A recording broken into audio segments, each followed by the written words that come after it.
Hello दोस्तों, आज हम क्लास 10th की सिविक्स का सेकेंड चैप्टर फेडरलिज्म का थर्ड पार्ट और आखिरी पार्ट डिस्कस करने जा रहे हैं।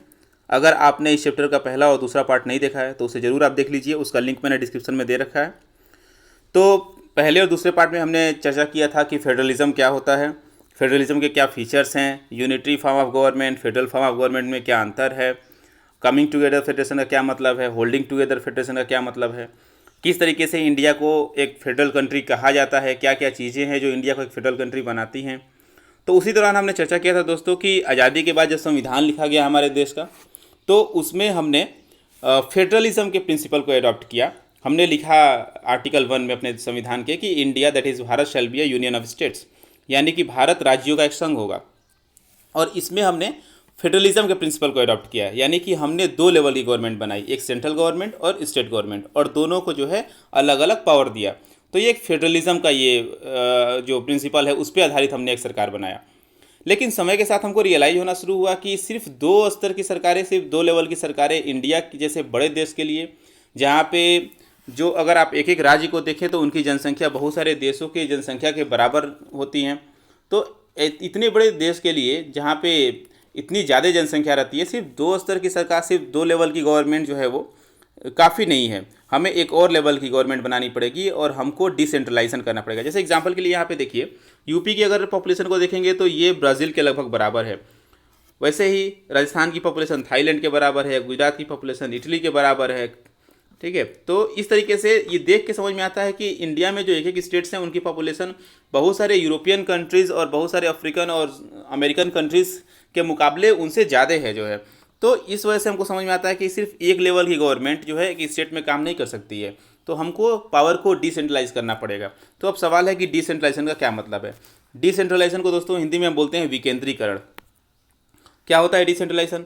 When power is taken away from the central and state government and given to the local government. जब हम पावर को सेंट्रल और स्टेट गवर्नमेंट से लेकर के लोकल गवर्नमेंट को दे देते हैं, स्थानीय सरकार को दे देते हैं, तो इसी को हम कहते हैं डिसेंट्रलाइजेशन। ठीक है, इसे शब्द जो है, ये जो डिसेंट्रलाइजेशन जो वर्ड है उसको आप समझिए। सेंट्रलाइजेशन का मतलब होता है किसी भी चीज़ को किसी भी चीज़ को हम केंद्र में लेकर के आ रहे हैं, सेंटर में लेकर के आ रहे हैं। और डिसेंट्रलाइजेशन का मतलब हुआ कि हम सेंटर से हम बाहर की तरफ लेके जा रहे हैं, यानी कि जो पावर सेंट्रल गवर्नमेंट के पास थी, जो पावर स्टेट गवर्नमेंट के पास थी, उसमें से कुछ पावर को हमने क्या किया, डिसेंट्रलाइज किया, उनसे लेकर के हमने लोकल गवर्नमेंट को दे दिया। इसी को हम बोलते हैं डिसेंट्रलाइजेशन, या हिंदी में बोलते हैं विकेंद्रीकरण। अब इसके पीछे विचार क्या था डिसेंट्रलाइजेशन लाने के पहले? ठीक है, तो बहुत सारे चीज़ें क्या है, बहुत सारे प्रॉब्लम्स हैं, बहुत सारे इश्यूज़ हैं जो कि गांव के स्तर पे, लोकल लेवल पे ज़्यादा अच्छे से हम सॉल्व कर सकते हैं। जैसे एग्जाम्पल के लिए मान लीजिए कि गांव में जो कच्ची सड़क है वो बनी है कि नहीं बनी है। अब इस बात पे चर्चा केंद्र सरकार और राज्य सरकार से ज़्यादा बेहतर तरीके से उस गांव के लोग कर सकते हैं। स्थानीय सरकार ज़्यादा अच्छे तरीके से इस समस्या को समझ सकती है।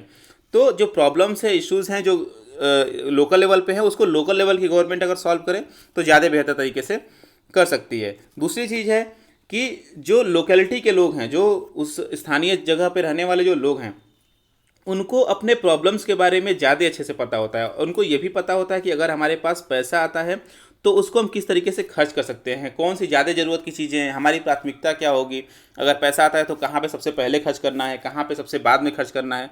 तो ये चीज़ों इन चीज़ों के बारे में आइडिया जो है वहाँ पे रहने वाले लोगों को ज़्यादा अच्छे से होता है।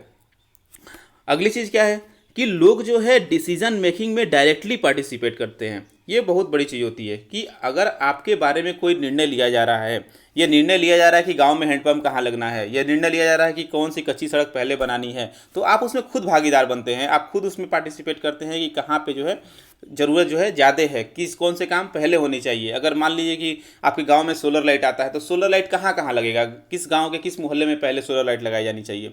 तो ये गांव में जो लोग रहते हैं वो ज़्यादा बेहतर तरीके से इस चीज़ को समझ सकते हैं। दूसरी चीज़ क्या है कि एक डेमोक्रेटिक जो पार्टिसिपेशन होता है उसका एक हैबिट लोगों के अंदर इनकलकेट होता है। यानी कि जैसे हम कहते हैं ना कि लोकतंत्र है, लोकतंत्र में जो है लोगों का शासन होता है।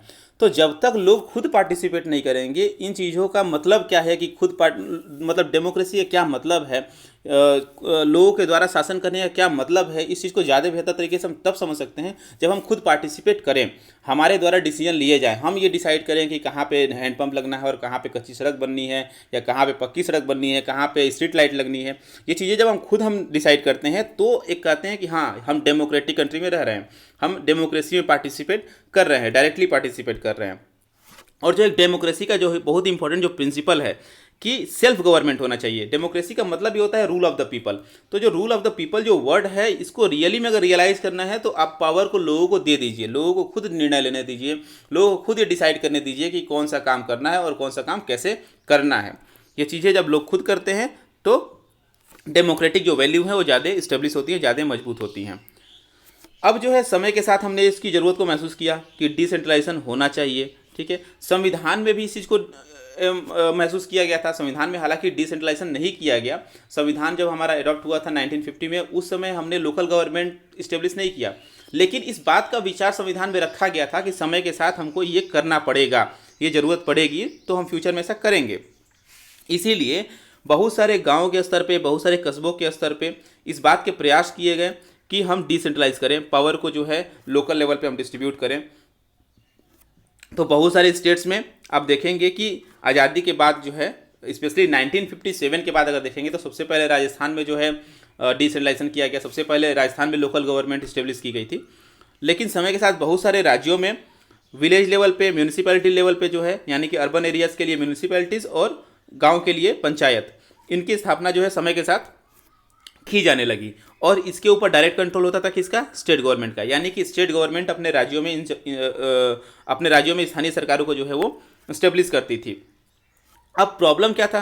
प्रॉब्लम ये था कि इसके लिए कोई नियम कानून तो केंद्र सरकार ने तय नहीं किए थे। इन सब चीज़ों को संविधान में लिखा नहीं गया था, बस ये राज्य सरकार अपने मन से इस्टेब्लिश कर रही थी। इसके लिए कोई प्रावधान संविधान में कहीं नहीं था कि कौन सी पावर किसको दी जाएगी, कौन सी जो है इलेक्शन कब कराया जाएगा, कितने समय के अंतराल पे इलेक्शन कराया जाएगा। तो इन सब चीज़ों का कहीं ब्यौरा नहीं था।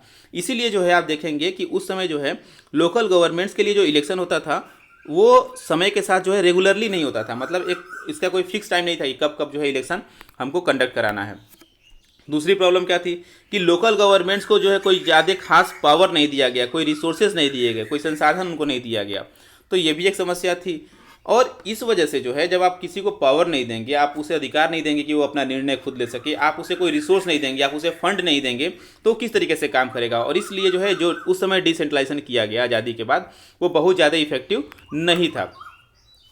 बाद में 1992 में एक बहुत ही मेजर स्टेप लिया गया दोस्तों। डिसेंट्रलाइजेशन करने के लिए 1992 में एक मेजर स्टेप लिया गया। और वो मेजर स्टेप क्या था कि 1992 में 73rd और 74th कॉन्स्टिट्यूशनल अमेंडमेंट किया गया, यानी कि संविधान में 73वां और 74वां संशोधन किया गया। और इस अमेंडमेंट के द्वारा हमने अपने डेमोक्रेसी में थर्ड टीयर को यानी कि जो पहले फर्स्ट टीयर कौन सा है? Central government. सेकंड टीयर कौन सा हो गया? State government.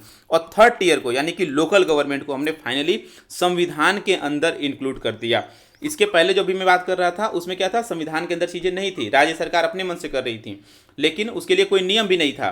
तो इस वजह से वो इफेक्टिवली जो है वो इम्प्लीमेंट नहीं हो पा रहा था। लेकिन जब कॉन्स्टिट्यूशन के अंदर चीज़ें लिख दी गई तो अब उसको हम इफेक्टिवली इम्प्लीमेंट कर सकते हैं। तो याद रखिएगा किस ईयर में हुआ था ये डिसेंट्रलाइजेशन कॉन्स्टिट्यूशन के द्वारा? 1992 में। किस अमेंडमेंट के द्वारा? 73rd और 74th। और क्या किया गया? Third tier of the democratic level was included in the constitution. अब क्या क्या प्रोविजंस हैं इसमें, उसको हम थोड़ा ध्यान दे देते हैं। सबसे पहली चीज़ कि अब ये मैंडेटरी कर दिया गया, ये कंपल्सरी कर दिया गया कि इलेक्शंस जो है वो रेगुलर इंटरवल पे कराए जाने हैं। तो 5 साल के बाद, हर 5 साल के बाद जो है राज्यों में डिसेंट्रलाइजेशन के बाद जो third tier of the government बनाया गया, जो लोकल गवर्नमेंट बनाई गई, उसके लिए हर 5 साल के बाद जो है चुनाव कंडक्ट कराया जाता है। इसके अलावा SC के लिए, ST के लिए और OBC के लिए सीटें जो है रिजर्व कर दी गई। इसके अलावा एक बहुत ही इंपॉर्टेंट प्रोविज़न, 1/3 सीट्स, जितनी भी लोकल गवर्नमेंट में जितनी भी सीटें होती हैं, जैसे कि आप जानते होंगे, अगर आप गांव में रहते हैं तो आप जानते होंगे कि गांव में एक पंच होता है, सरपंच होते हैं, ठीक है। अगर आप टाउन एरिया में रहते हैं तो आप जानते होंगे कि बहुत सारे पद होते हैं, जैसे चेयरमैन का पद है, मेयर का पद है। तो जो भी लोकल गवर्नमेंट्स के अंदर जो भी पद हैं उसमें से 1/3 सीट यानी कि 1/3 of all positions are reserved for the women, यानी कि 1/3 सीटों पे कौन होगा? महिलाएं आएंगी। इसके अलावा अब ये चुनाव कराने की जिम्मेदारी किसकी होगी? तो इसके लिए हर राज्य का अपना अपना स्टेट इलेक्शन कमीशन बनाया गया। इसके पहले एक इलेक्शन कमीशन ऑफ इंडिया होता था, जो अभी भी है, लेकिन इलेक्शन कमीशन ऑफ इंडिया की जिम्मेदारी होती है कि वो लोकसभा के चुनाव और राज्य स्तर के जो चुनाव, यानी कि केंद्र स्तर के और राज्य स्तर के जो चुनाव होते हैं उसको कराने की जिम्मेदारी जो है इलेक्शन कमीशन ऑफ इंडिया की होती है। लेकिन जो स्थानीय सरकार के जो चुनाव होते हैं, लोकल गवर्नमेंट्स, यानी कि पंचायत के चुनाव, नगर निकाय के चुनाव जो भी होते हैं, इनको कराने की जो जिम्मेदारी होती है वो किसके पास होती है? वो होती है स्टेट इलेक्शन कमीशन के पास। तो जब ये प्रोविजन 1992 में ऐड कर दिया गया कि हमको जो है लोकल गवर्नमेंट भी एक चाहिए, तो लोकल गवर्नमेंट का चुनाव कराने के लिए एक स्टेट इलेक्शन कमीशन का फॉर्मेशन किया गया। तो हर राज्य में अपना अपना स्टेट इलेक्शन कमीशन होता है, जिसकी जिम्मेदारी होती है स्थानीय सरकार के लिए चुनाव कराना, यानी कि पंचायत के लिए और म्यूनिसिपल इलेक्शंस जो है कंडक्ट कराना।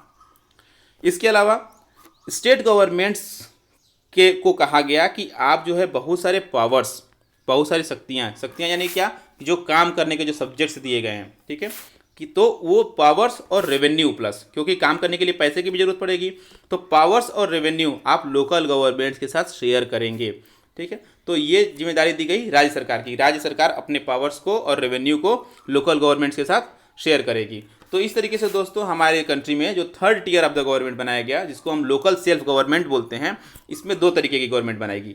पहला होता है रूरल लोकल सेल्फ गवर्नमेंट और दूसरा होता है अर्बन लोकल सेल्फ गवर्नमेंट, यानी कि एक स्थानीय चुनाव होता है गांव के क्षेत्रों के लिए और दूसरा होता है शहरी क्षेत्रों के लिए, ठीक है। यानी कि जो स्वशासन हम बोलते हैं, सेल्फ गवर्नमेंट को हम बोलते हैं स्वशासन, तो गांव के लोग भी स्वशासन करेंगे और शहर में रहने वाले भी लोग स्वशासन करेंगे, तो दोनों के लिए अलग अलग गवर्नमेंट होंगी।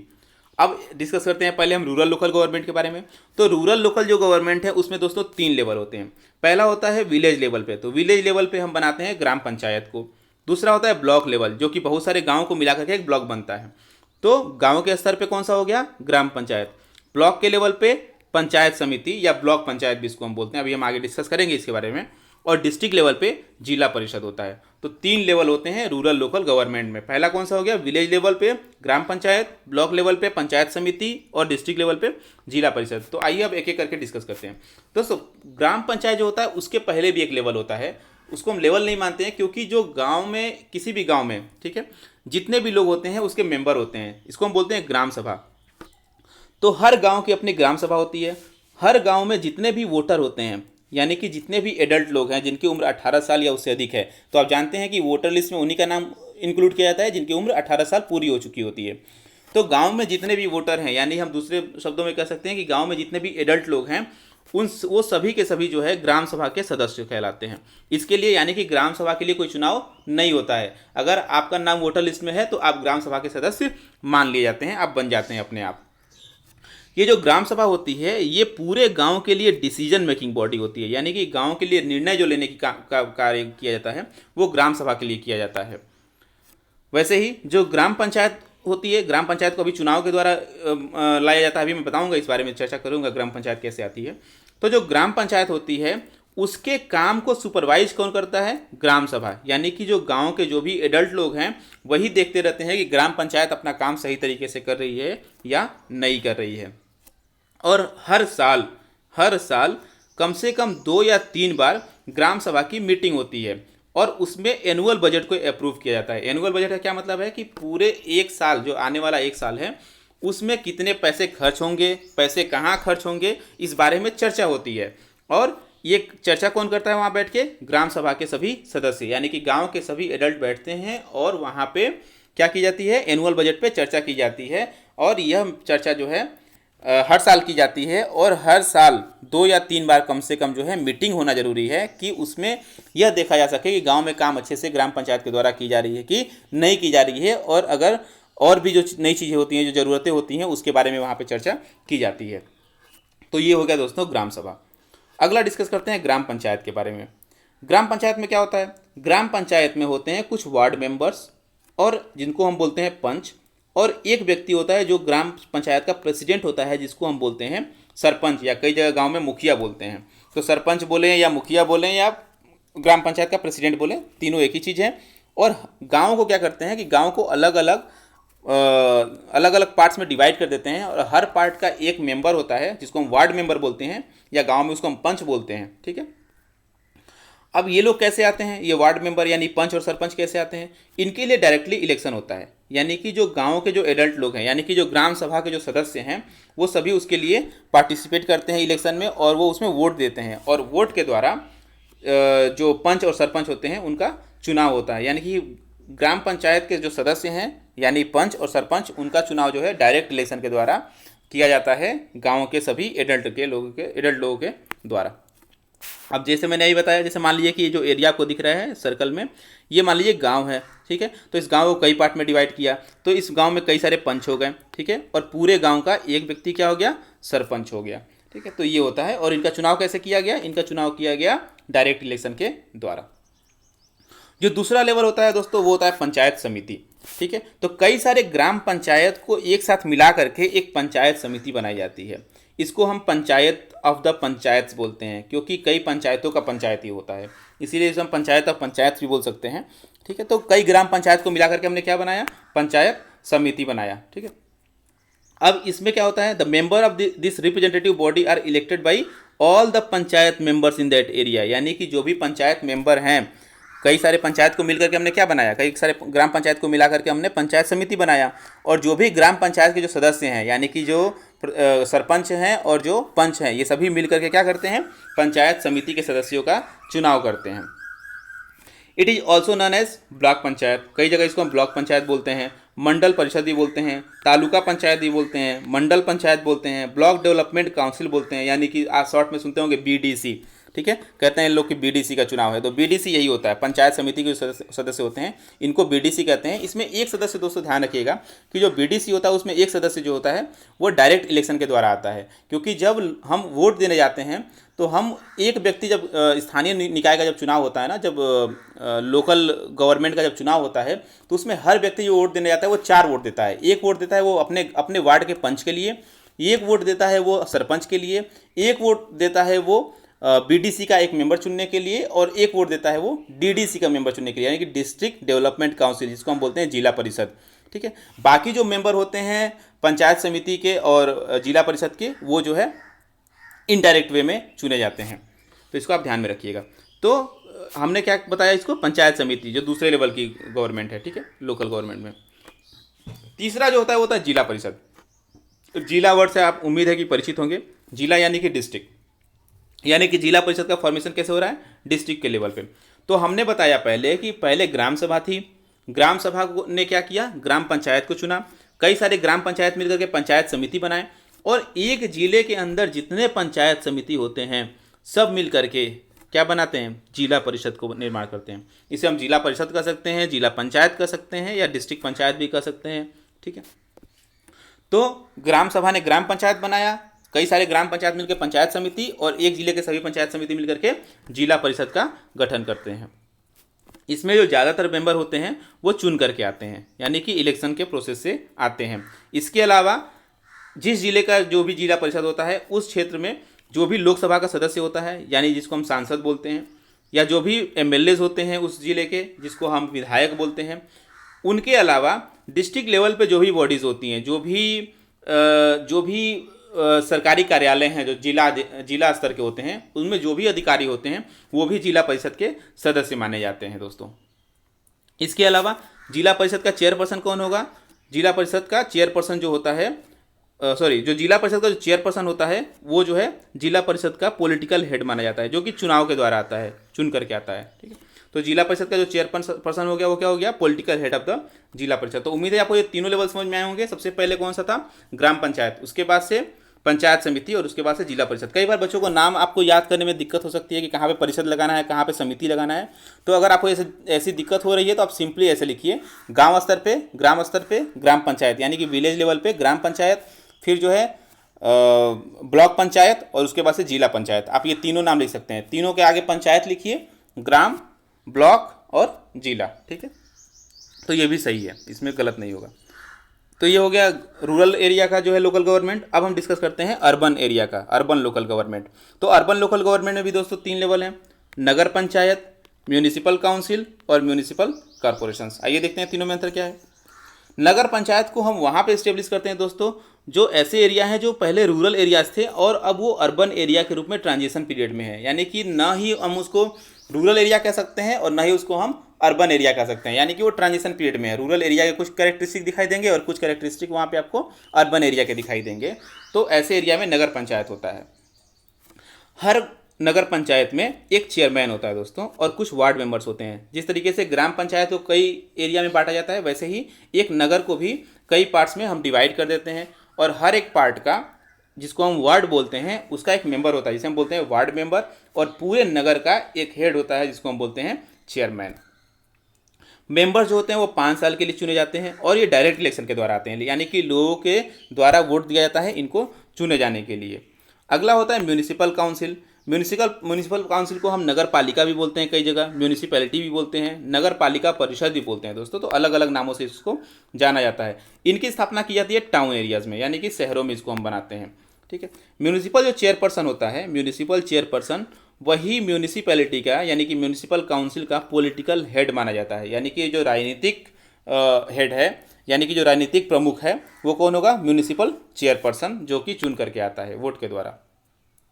अगला जो तीसरा लेवल है दोस्तों, वो है म्यूनिसिपल कॉरपोरेशन। इसको हम सिटी कॉरपोरेशन भी बोलते हैं, महानगर पालिका भी बोलते हैं, नगर निगम भी बोलते हैं। तो इसको अलग अलग नामों से अलग अलग जगहों पे जाना जाता है। जनरली इसको वहाँ पे इस्टेब्लिश करते हैं जहाँ पे जनसंख्या 1 मिलियन से ज़्यादा हो, यानी कि 10 लाख से जहाँ पे ज़्यादा जनसंख्या होती है जिस शहर की, वहाँ पे हम क्या बनाते हैं? Municipal corporations. और इसका हेड कौन होता है? इसका पॉलिटिकल हेड होता है मेयर। आपने ये वर्ड सुना होगा कि ये हमारे शहर के मेयर हैं, ठीक है ना। तो जो मेयर होता है वही म्यूनिसिपल कॉरपोरेशन का या महानगर पालिका या नगर निगम जिसको हम बोलते हैं, उसका वो हेड माना जाता है। तो इस तरीके से दोस्तों, अगर हम इंडिया में जो फेडरलिज्म को अडॉप्ट किया गया उसका अगर स्ट्रक्चर हम देखें तो सबसे ऊपर कौन हो गया? यूनियन गवर्नमेंट, यानी कि सेंट्रल गवर्नमेंट। उसके नीचे स्टेट गवर्नमेंट, और सबसे लास्ट में कौन हो गया? Local government. तो आप बताइए, लोकल गवर्नमेंट को कब हमने इस कॉन्स्टिट्यूशन में इंक्लूड किया? इसको हमने इंक्लूड किया 1992 में। किस अमेंडमेंट के द्वारा? 73rd अमेंडमेंट के द्वारा पंचायत को, और 74th अमेंडमेंट के द्वारा म्यूनिसिपैलिटी को, ठीक है। तो उम्मीद है आप इसको ये ध्यान रखेंगे। आप इसको, ये हो गया 73rd अमेंडमेंट, और ये अर्बन वाला लोकल गवर्नमेंट कब आया? 74th amendment. ईयर क्या होगा? दोनों का ईयर सेम होगा, 1992। तो मैंने बताया जो है कि पंचायत में जो है ग्राम पंचायत सबसे नीचे, उसके बाद ब्लॉक पंचायत, और सबसे ऊपर जो है डिस्ट्रिक्ट लेवल पे डिस्ट्रिक्ट पंचायत। वैसे ही म्यूनिसिपैलिटी में नगर पंचायत, म्यूनिसिपल काउंसिल और म्यूनिसिपल कॉरपोरेशंस, ठीक है। तो उम्मीद है आपको चीज़ें समझ में आ गई होंगी। अब हम देखते हैं कि हमारे अचीवमेंट्स क्या रहे हैं। 1992 में हमने लोकल गवर्नमेंट को इस्टेब्लिश किया कॉन्स्टिट्यूशन के थ्रू, उसके बाद हमने क्या अचीव किया है। तो जो सबसे बड़ी चीज़ है कि ये एक एक्सपेरिमेंट था, यानी कि 3rd tier of the government बनाना, एक लोकल गवर्नमेंट बनाना, लोगों को डेमोक्रेटिक एक्टिविटीज़ में डायरेक्ट पार्टिसिपेट कराना, ये एक बहुत बड़ा एक्सपेरिमेंट था। और ये विश्व का अभी तक का कह सकते हैं कि डेमोक्रेसी के अंदर सबसे बड़ा एक्सपेरिमेंट है। क्यों हम विश्व का सबसे बड़ा एक्सपेरिमेंट कहते हैं? क्योंकि जितने लोग पूरे देश के अंदर लोकल बॉडीज़ में, लोकल गवर्नमेंट में जितने लोग चुने जाते हैं, यानी कि पंच हैं, सरपंच हैं, जो भी डीडीसी के मेंबर हैं, बीडीसी के मेंबर हैं, जो भी मेंबर्स हैं, चाहे वो रूरल लोकल गवर्नमेंट के मेंबर हों, चाहे वो अर्बन लोकल गवर्नमेंट के मेंबर्स हों, तो पूरे इंडिया में जितने भी ऐसे मेंबर्स हैं, अगर उसकी आप संख्या जोड़ते हैं तो लगभग 45 लाख लोग हर मतलब पूरे देश के अंदर जो चुने गए हैं लोकल गवर्नमेंट के अंदर काम करने के लिए। तो 45 लाख दोस्तों बहुत बड़ी संख्या है। अगर आप देशों की, बहुत सारे कंट्रीज़ की अगर पॉपुलेशन देखेंगे तो शायद 90-100 कंट्रीज़ ऐसे, 90 to 100 कंट्रीज़ ऐसे हैं जिनकी पॉपुलेशन 45 लाख नहीं है। तो यानी कि एक बहुत बड़ा अचीवमेंट है कि हमने जो है इतने बड़े लेवल पे, इतनी बड़ी संख्या में लोगों को डायरेक्ट पार्टिसिपेट कराया है कि वो खुद अपने बारे में डिसीजन ले सके। अब ये नंबर मैंने बताया कि जो है बहुत सारे कंट्रीज से जो है ज़्यादा है। Constitutional status has help to depend democratic value. हमने कॉन्स्टिट्यूशन के अंदर इस चीज़ को जोड़ दिया, किसको? कि हम डिसेंट्रलाइजेशन कर रहे हैं, हम लोगों को डायरेक्ट पार्टिसिपेट करने का मौका दे रहे हैं। इसको हमने जब कॉन्स्टिट्यूशन के अंदर जोड़ दिया तो हमने जो डेमोक्रेटिक वैल्यूज़ हैं, जो लोकतांत्रिक जो विचार हैं, उसको हमने ज़्यादा डिपेंड किया, ज़्यादा गहराई से लोगों के अंदर जो है इम्प्लीमेंट करना शुरू कर दिया। और साथ ही साथ जो सबसे बड़ा अचीवमेंट रहा है हमारे लिए वो है वीमेंस का डायरेक्ट रिप्रेजेंटेशन। महिलाओं को दोस्तों भागीदार बनने का मौका मिला है। हमारे देश में आप जानते हैं महिलाओं की स्थिति बहुत अच्छी नहीं रही है शुरू से ही, तो हमने महिलाओं को जो है डायरेक्ट नेतृत्व करने का मौका दिया कि 1/3 जो सीट्स हैं जो लोकल बॉडीज़ में है, अगर हम कह रहे हैं कि 45 लाख लोग इलेक्टेड हैं, तो इसमें से सीधे सीधे हम कह सकते हैं 15 लाख सिर्फ महिलाएं हैं। यानी कि इंडिया के अंदर कम से कम 15 लाख महिलाएं ऐसी हैं जो डायरेक्ट डिसीजन ले रही हैं अपने डेवलपमेंट के लिए, अपने गाँव के डेवलपमेंट के लिए। तो ये बहुत बड़ा अचीवमेंट है हमारे लिए। लेकिन अचीवमेंट के साथ साथ दोस्तों कुछ चैलेंजेस भी हैं। चैलेंजेस क्या हैं, चलो उसको चर्चा कर लेते हैं। सबसे बड़ी चैलेंज है, मैंने बताया कि ग्राम सभा की मीटिंग हर साल 2 या 3 बार होनी चाहिए, लेकिन बहुत सारे गाँवों में जो मीटिंग है वो रेगुलरली हेल्ड नहीं होती है।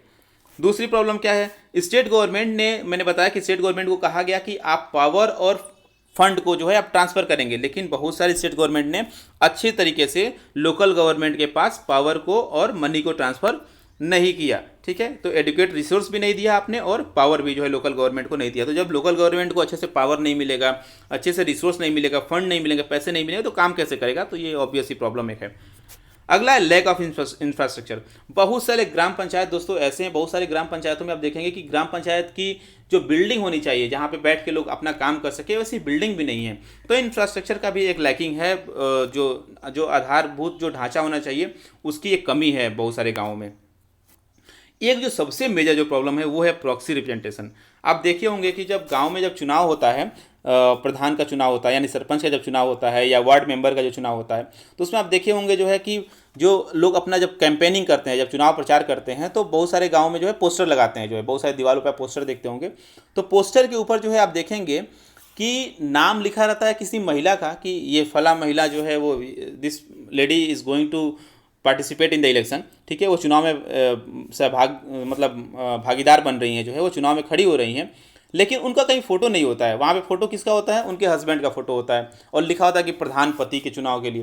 तो चुनाव तो किसने लड़ा? महिला। हो सकता है कि वो महिला जीत भी जाए, लेकिन पूरे 5 साल के दौरान गांव के लोग जो है ऐसा नहीं कि होता है कि अगर कोई काम पड़ा तो वो जाकर के सीधे उस महिला से संपर्क कर सके, महिला से अपनी समस्या बोल सकें।